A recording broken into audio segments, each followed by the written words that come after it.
Vou falar agora um pouquinho sobre macros.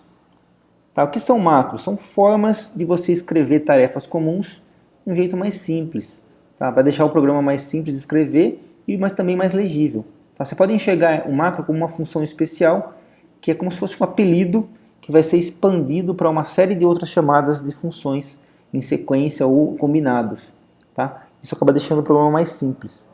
Vou mostrar um exemplo aqui com duas macros, que é o when e o unless, para vocês entenderem o que eu estou querendo dizer. Então vamos ver um exemplo aí da macro when. Através de uma função aí, estou definindo que é a seguinte, ó. O cálculo, uma função que aceita 3 argumentos, x, y, z, e tem um if. O teste é y não é igual a 0. Se não for igual a 0, eu vou chamar uma função progn, que na verdade executa em sequência aí uma série de expressões. Então ele vai executar essa expressão e essa expressão. Tá? E o resultado da última é que vai ser retornado para fora. Se o if falhar, ele vai retornar nulo aqui, nil, né, para fora aqui. Ó. Então vamos chamar o evaluate aqui e vamos testar. Nesse caso o valor deu 2.500. Por quê? Porque o 20, que é o segundo valor, não é zero, né? Vamos lá abrir o programa aqui, ó.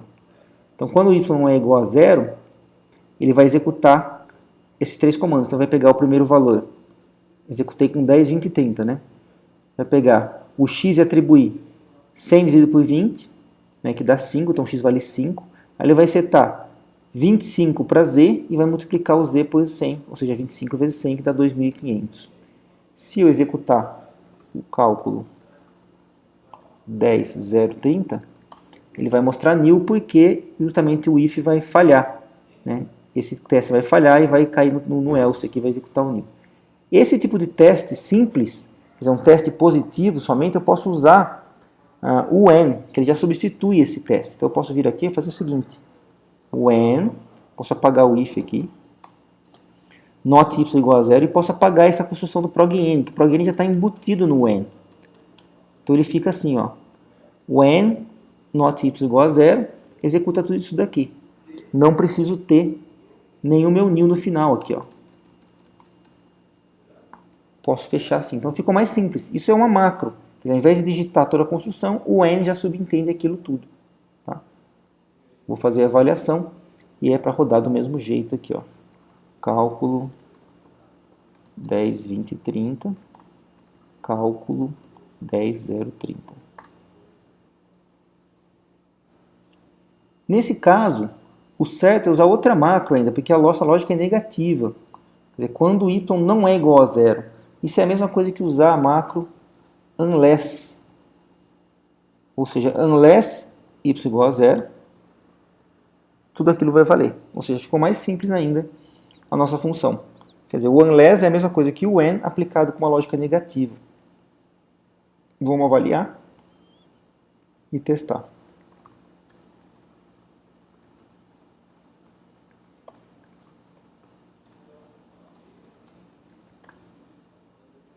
Funcionou do mesmo jeito lá.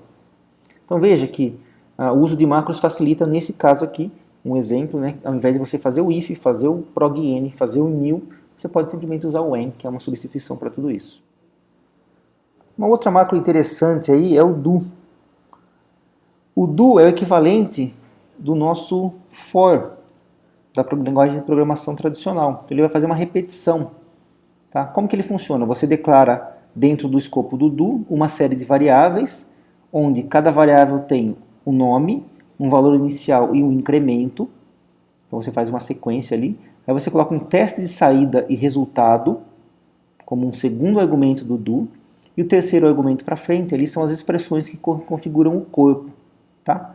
E ele funciona dessa forma que a gente espera mesmo. Ele inicializa var 1, var 2, var 3 até o var n com in1, in2, in3, in. A cada iteração ele verifica o teste de saída.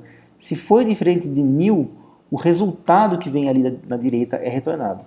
Se não, ele executa o corpo. Depois que ele executar o corpo, ele incrementa var 1, var 2, var n com inc1, inc2, inc_n. Tá? Então é uma forma bastante interessante de a gente percorrer listas, de fazer uma interação com valores de variáveis e teste de saída. Tá? Que é uma interação estilo imperativo. Tá? Nesse caso, implementando uma repetição genérica, aí onde você sabe que você tem variáveis em qualquer número, qualquer inicialização pode ser feita e qualquer tipo de incremento pode ser feito, inclusive negativo. Tá? Isso é um exemplo de macro. O que equivale ao do, né? Equivale a toda essa construção aí, ó. Então você tem um bloco, né, que é uma função que a gente não viu, mas é um bloco nulo, que tem algumas variáveis inicializadas com let, aí tem as declarações, aí tem um loop infinito, que tem um quando aí. Esse when, né, que a gente já viu, ele vai fazer um teste final, e assim que ele terminar, ele vai executar o resultado e retornar.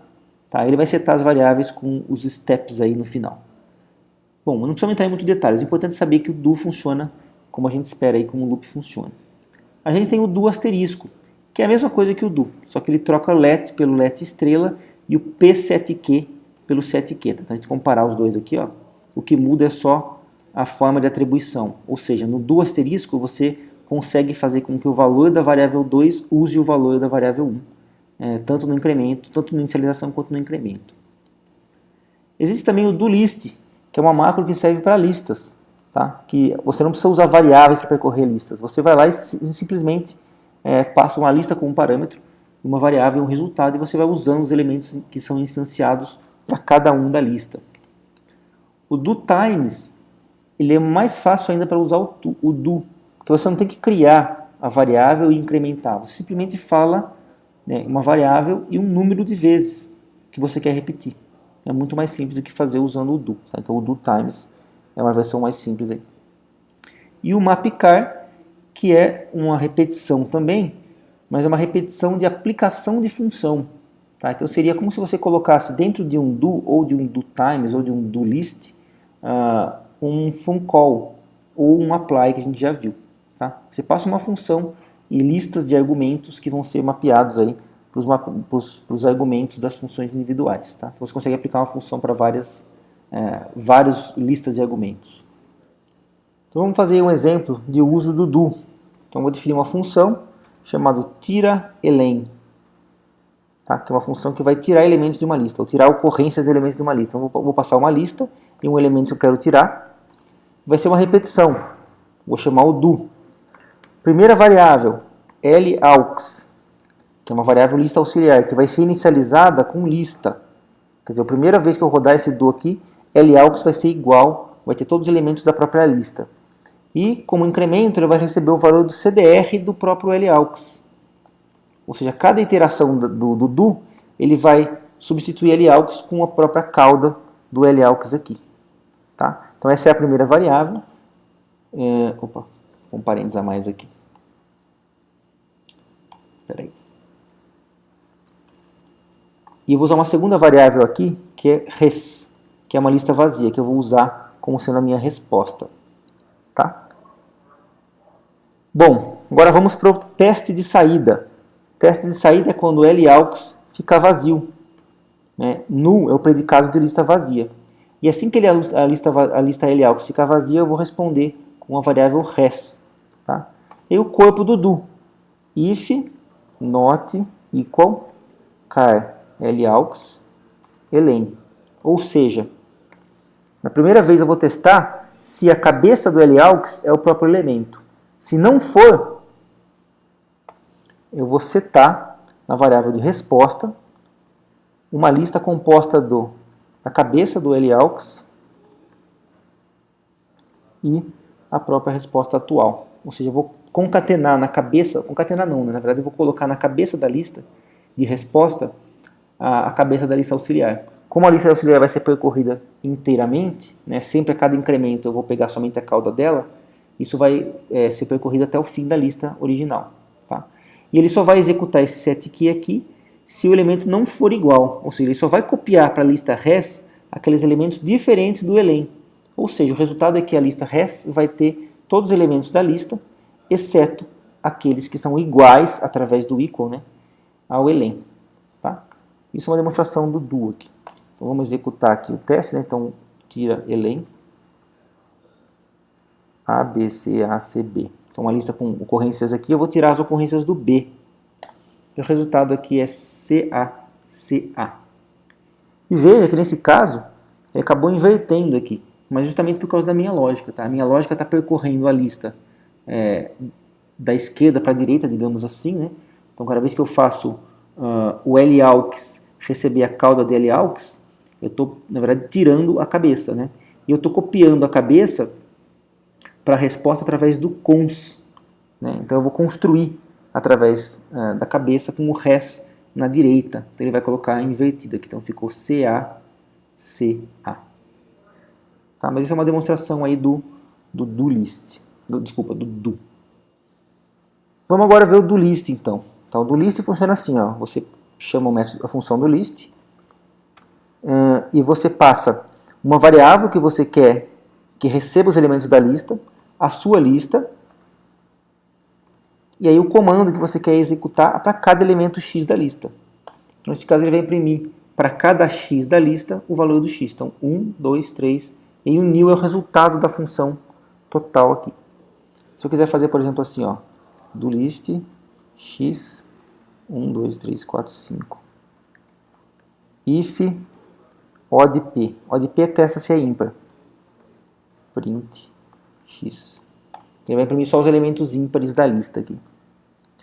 Vamos refazer a primeira função de tirar elemento usando o do list. Lista elen. Vou declarar agora uma lista de resposta somente. Começa vazia. E vou chamar o do list. E lista res. Quer dizer, para cada elemento da lista eu vou chamar de e. E a resposta minha vai chamar res, que é a própria resposta que eu estou construindo aqui nesse let. Tá? E eu vou fazer o teste. If not equal e, que é a instância de cada elemento da lista, for igual a elen. Quer dizer, se não for igual, vou setar. Opa, ficou errado aqui, peraí. Faltou colocar um parênteses aqui. Ó. Equal e elen. Eu vou setar a resposta com os res. Quer dizer, vou colocar o elemento do começo da lista ali. Vamos testar.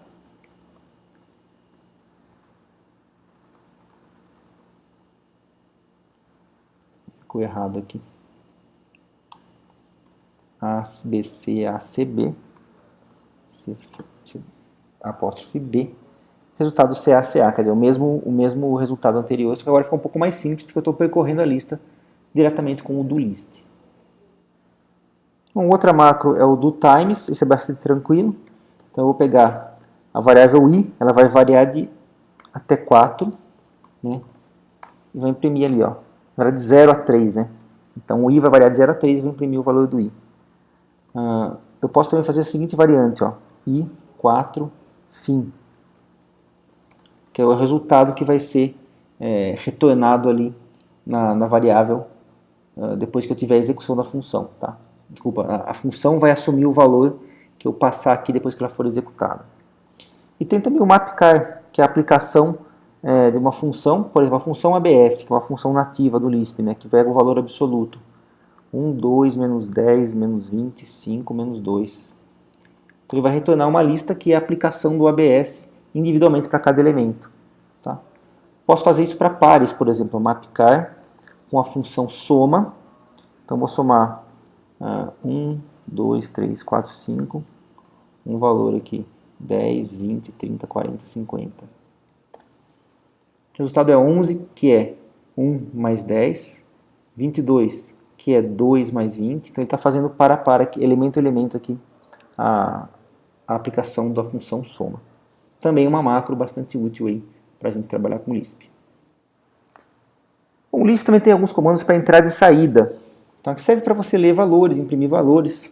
Né? Então, 4 funções aqui, né? O read, que não tem parâmetros, ele simplesmente retorna a próxima expressão inserida no teclado.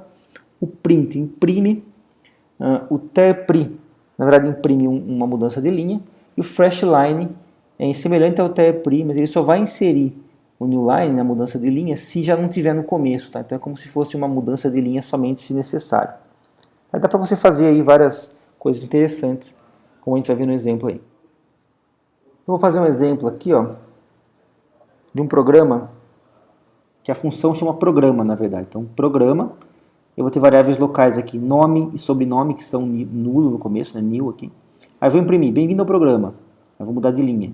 digite seu nome, aí eu vou fazer a leitura, vou chamar uma construção de string, para ele falar que é uma string literal mesmo, e vou setar a variável nome, que é local, lembrando aqui, né, com o valor dessa string lida. Aí eu vou pegar a mesma coisa para o sobrenome, e eu vou imprimir aqui um formato científico do nome e sobrenome. Tá? E aí vai dar um flash line. O formato científico ele concatena uma string com string uppercase sobrenome, vírgula, o caractere do nome, quer dizer, a primeira letra do nome. Tá? Então ele imprime o formato científico aqui. Bom, então vamos compilar esse programa aqui. Vou chamar o compile buffer porque tem duas funções aqui. Ó. Ele deu o resultado, ó, programa e formato científico são as duas funções que ele encontrou. E vamos executar o programa. Nesse caso aqui basta eu chamar a função programa sem argumentos. Ele vai perguntar, bem-vindo ao programa, mudou de linha, digite seu nome, Daniel. Digite seu sobrenome, Lucrédio. Formato científico, Lucrédio, vírgula D. Tá? Então dá pra gente fazer esse tipo de coisa aí usando a saída do Lisp. Bom, com entrada e saída dá para você fazer alguns programas bem simples, tá? Para você rodar em linha de comando. Mas o Lisp também tem uma interface de usuário rica para você criar botões, eventos, etc. Tá? Basta você dar uma olhada na documentação aí para você ver como é que dá para fazer isso aí. Bom, agora a gente vai falar um pouco sobre o último assunto aqui da aula, né, que é o escopo do Lisp. Que ele introduz um tipo de escopo diferente, que é o escopo dinâmico. Tá? A gente está acostumado com o escopo léxico, que no Lisp é chamado de variável léxica. Tá? Que na verdade seria mais correspondente ao escopo estático da linguagem de programação tradicional. Tá? E elas são definidas por alguma construção do programa, ou seja, você olha dentro do código, sintaticamente, por exemplo, dentro de um let, dentro de um define, e você sabe dizer qual que é o escopo daquela variável. Certo? O texto do código do programa é que diz qual que é o escopo da variável, que é o tradicional, a gente está acostumado a ver assim nas linguagens de programação tradicionais. Então, por exemplo, nesse programa aqui, ó, a gente tem a variável, a função foo, né? Aí, lá dentro tem um escopo local definido pelo let, que tem a variável x e a variável y. Aí embaixo tem uma chamada para uma função aí, floats, por exemplo, que usa a variável x e y. Depois eu tenho um outro escopo mais local ainda, que cria a variável y e a variável z, e tem uma chamada para base, uma outra função base aí, aplicando x, y, z. E por último, o let mais externo aí retorna o valor de z. Qual que variável se refere a qual escopo? Olhando pelo programa a gente consegue detectar, ó, o x e o y da chamada do floats são os mais próximos ali, quer dizer, são o do let interno aí da função foo, né, que é o x vale 1 e y vale 2. Já o x lá do base vai ser o mesmo x do let, só que o y do base vai ser do y do let mais interno, que vai valer o outro 2 ali. Tá? Então aquele y que está em vermelho ali, com a bolinha vermelha, ele está escondido. Tá? Ele não tem mais aquele valor, não é mais visível. E o z do base ali é o z do let mais interno. Tá? Dá pra gente detectar isso olhando pelo programa. E esse z do let mais externo não tem nenhuma amarração, ela não é uma variável que está declarada localmente, então seria uma variável livre. Né? Ela estaria declarada fora da função. Esse é o escopo léxico. O escopo dinâmico, que no Lisp são chamados de variáveis especiais, são variáveis que operam de acordo com a sequência de chamadas e não pela forma como foi escrito no programa. Tá? Você usa isso com defvar ou com special. Você, por convenção, coloca o asterisco para não errar. Tá? É mais uma convenção mesmo. Tá? E para você saber o valor das variáveis, depende da chamada. Tá? Vale o valor que foi atribuído por último, né? E não o local que ele foi atribuído. Tá? Isso é chamado de escopo dinâmico. E é um escopo não muito tradicional, a gente não está muito acostumado, porque nas linguagens de programação mais usuais aí, isso não existe. Tá? Então vamos ver um exemplo. Bom, primeiro eu vou criar uma variável léxica, né? Então vamos criar aqui um let. Tá? O let permite declarar variáveis e ela é uma variável léxica porque eu não falei que ela é especial. Então vou imprimir o valor de x. Aí eu vou definir um novo escopo com let aqui. Eu vou definir uma outra variável x. Vou mandar imprimir o valor de x de novo. Aí eu vou setar o valor de x para 3 e vou imprimir o valor de x. Depois eu vou imprimir o valor de x de novo. Depois de fechar o primeiro let, então esse let aqui, esse parênteses do segundo let, vou fechar o primeiro let aqui. Ou seja, ele imprimiu 1, 2, 3, 1, 1. Que é o que a gente espera. Esse x aqui imprimiu 1, porque é o que está aqui. Depois ele imprimiu 2 nessa linha aqui, que é o valor do x aqui. Aí ele setou o x para 3 e imprimiu o x, tá valendo 3. Depois ele imprimiu o x que voltou para o último let, que é o valor 1 aqui. Ou seja, esse valor 2 que virou 3 foi esquecido. Tá? Esse último 1 aqui é o valor de retorno da função toda. Tá? Então esse aqui é uma variável léxica normal, a gente está acostumado. E a gente definiu ela usando o let. Dá para a gente definir variáveis léxicas também, como a gente já viu com o setQ, né? Então o setQ cria variável léxica. Então defini aqui o valor varlex com valor 5. Vou chamar uma função define verifica lex. Ela simplesmente retorna varlex. Tá? Quando eu chamar verifica lex, ele vai mostrar 5. Por quê? Porque essa variável ela está livre, né? Mas ela é léxica, então vai valer a variável global e o valor que ela foi setado lá fora, que é 5. Tá? Se eu fizer o seguinte chamada, vou criar uma variável local, varlex 6. Depois eu vou chamar o verifica lex. Dá uma pausa no vídeo aí, pensa direitinho se você consegue decidir qual vai ser o resultado. Será que ele vai mostrar 6 ou vai mostrar 5? Eu estou definindo a variável lex de novo aqui. Ó. Veja que ela já existe globalmente. Estou definindo ela de novo no escopo mais local. E eu estou chamando aqui o verifica lex. Qual que é o valor de varlex que o verifica lex vai encontrar? Será que é 5 ou será que é 6? O valor é 5. Por quê? Porque para a função verifica lex, quem é global a ele? É quem está acima dele no programa, que é esse cara aqui. Né? O verifica lex está sendo só chamado aqui. Ou seja, a variável aqui, ó, ela é visível aqui dentro da chamada, mas não dentro do corpo do procedimento verifica lex. Para o corpo do procedimento verifica lex, varlex é livre, portanto vale o mais global. Tá? Então esse é o comportamento de uma variável léxica. Agora vamos fazer uma variável dinâmica, que é um escopo diferente. Tá? Então eu vou criar uma variável chamada x, valendo 1. Isso. Vou fazer uma definição de função. Vou chamar aqui de base, que simplesmente retorna o valor de x. Eu vou fazer uma definição de uma função chamada foo, que cria uma variável x2, certo? E chama o base. Se eu mandar exibir o valor do x, é 1, né? Porque eu setei ele aqui em cima, né? Eu explicitamente setei o valor 1. Se eu chamar o valor de base, se eu chamar a função base aqui, ele vai imprimir o valor 1. Por quê? Porque o base pega o valor de x, o x é livre, então pega o valor global. Tá? Se eu chamar a função foo, ele também imprime 1. Porque apesar de ter um let aqui que transforma o x em 2, a hora que ele vai para o base está definido num escopo diferente, escopo fora do foo. Né? E para ele o x que vale é o x lá fora. Tá? É como se essa função aqui fosse uma variável local, mas somente para dentro do corpo do foo. Tá? O corpo do base não enxerga o x valendo 2 ali. Agora, se eu transformar o x em uma variável especial, através do defvar transforma x em especial. Ele vai ser uma variável especial com valor 1. Aí quando eu faço a chamada do x, quanto que o x vale? X vale 1, beleza. Mas quando eu chamo o base, ele vale 1, tudo bem, porque o base está chamando o x mesmo normal. Mas na hora que eu chamar o foo, olha o que vai acontecer. Ele vai imprimir o valor 2, ou seja, ele vai assumir esse valor aqui do x. Quer dizer, a variável x sendo especial, ele retém a sequência de chamadas. Ou seja, você sabe que o x vale 2 e o base foi chamado depois desse let aqui.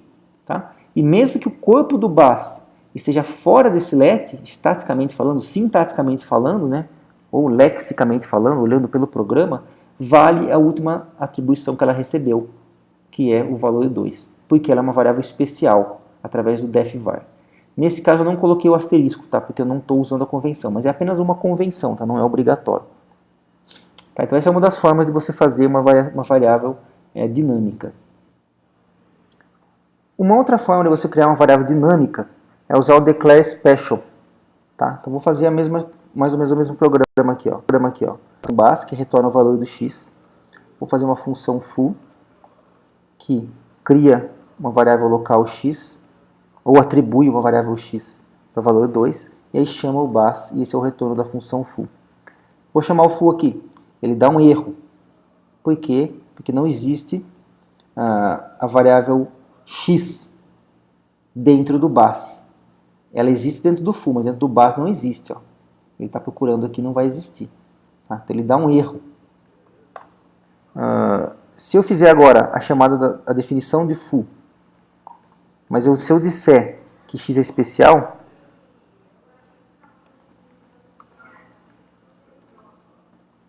ou seja, estou dizendo depois do let x2 ali, estou dizendo que aquele x ele é especial. A partir desse momento, opa, faltou um i aqui. É declare. A partir desse momento eu posso assumir que x é especial, então ele vai sobreviver ao fim do escopo do let do foo.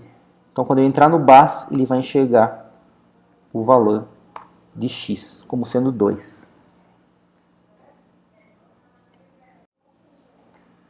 Com esses exemplos de escopo léxico e sintático, se você tiver tendo dificuldade para entender, tenta fazer os exemplos das funções usando uma linguagem tipo C, C++, C Sharp, Java. Você vai ver que o escopo léxico é o que você já está acostumado. Tá? Ele funciona igualzinho no Lisp. Tá? Então, se eu fizer o mesmo exemplo aqui da função, né, com a chamada do foo e do bus, na verdade o exemplo que eu fiz no Lisp aqui. Se você refizer esse exemplo aí no Java, você vai ver que vai funcionar do jeito que você espera mesmo. O modelo do escopo dinâmico é que isso não existe nas linguagens tradicionais, não é tão comum, então ele pode ser mais confuso mesmo. Tá? E o Lisp traz essa opção pra gente, por isso que eu trouxe aqui para o vídeo para vocês. Bom, com isso a gente encerra a nossa aula. Nesse vídeo, nessa aula 6 aqui a gente viu os conceitos do Lisp, eu usei aí o livro do Sebesta, com alguns conceitos principais da programação funcional. Usei o livro do Gésio de Azaglieri, do 85, Conceitos de Linguagem de Programação, o livro do Seth, de Linguagem de Programação, e o livro do Winston e Royne, sobre Lisp. Então essas são algumas referências que eu segui aí para essa aula. Obrigado e até a próxima.